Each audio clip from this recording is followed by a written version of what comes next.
Today, we're digging into one of America's most haunting and honestly perplexing cold cases. We're going all the way back to 1978 for a story that kicks off with a simple night out and ends with a pile of questions that, even now, have no real answers. This is the mystery of the Yuba County Five. And really, that's the question that hangs over this entire story. How does a group of guys in a car that's working just fine decide to just abandon it on a remote mountain road and walk off into a snowstorm? It makes no sense. And that's what makes this case so incredibly fascinating. So, before we get into what happened, it's so important to understand who these men were. See, they weren't just some random group of friends. They were a unit, a real band of buddies who counted on each other and the simple routines of their daily lives. Let's put some names to the faces here. We've got Gary Mathias, Ted Wire, Jack Hewitt, Bill Sterling, and Jack Madruga. To even begin to understand what happened to them, we have to know a little bit about them and the incredible bond they all shared. Okay, so these guys were basically inseparable. They were in their mid-20s to early 30s, and they all shared a huge passion for basketball. They lived with their families and really found a sense of stability in their friendship and their routines. And this part is absolutely key to the whole story. Their reliance on each other and on familiar patterns makes their bizarre detour into the wilderness and what happened after so much harder to wrap your head around. And that, of course, brings us to the night everything just went sideways. What was supposed to be a fun trip to a basketball game, a real highlight for them, would turn into a journey to absolutely nowhere. The timeline starts out completely normal. They go to the game, cheer on their favorite team, and afterwards, they make a stop around 10 p.m. for some snacks and drinks. This is the last time anyone can say for sure they saw them.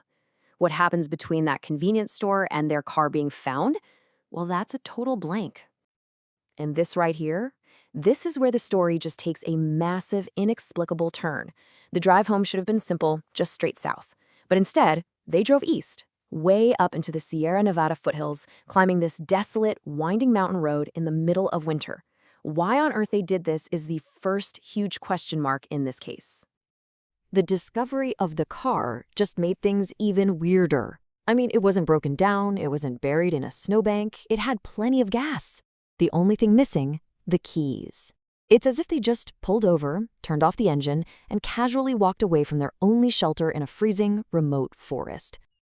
With all that snow, the initial search turned up nothing. It wasn't until 4 long months later, when the heavy snowpack finally started to melt, that the forest began to give up its dark secrets.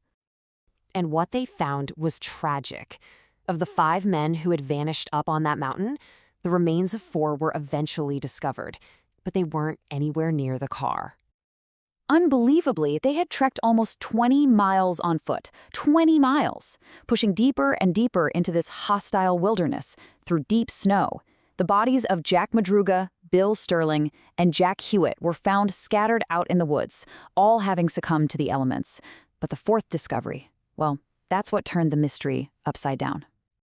Ted Waher's body was discovered tucked into a bed inside an old Forest Service trailer. It was clear he hadn't died quickly. The evidence showed he'd been alive for weeks, slowly wasting away, even growing a long beard.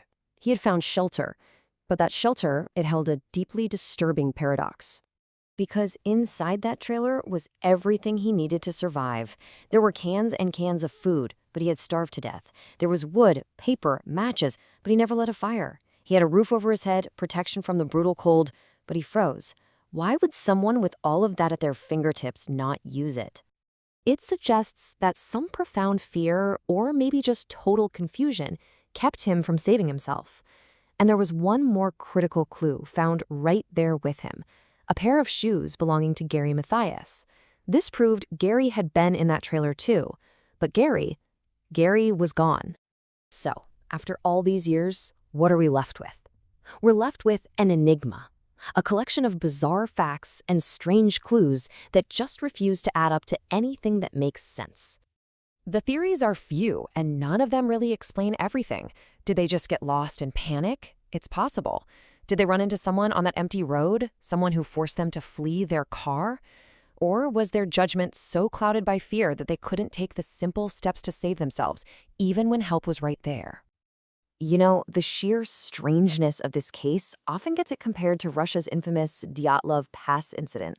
And it's a fair comparison. It's another mystery where a group of people met a bizarre, totally inexplicable end in a harsh, remote place, leaving behind clues that just make your head spin.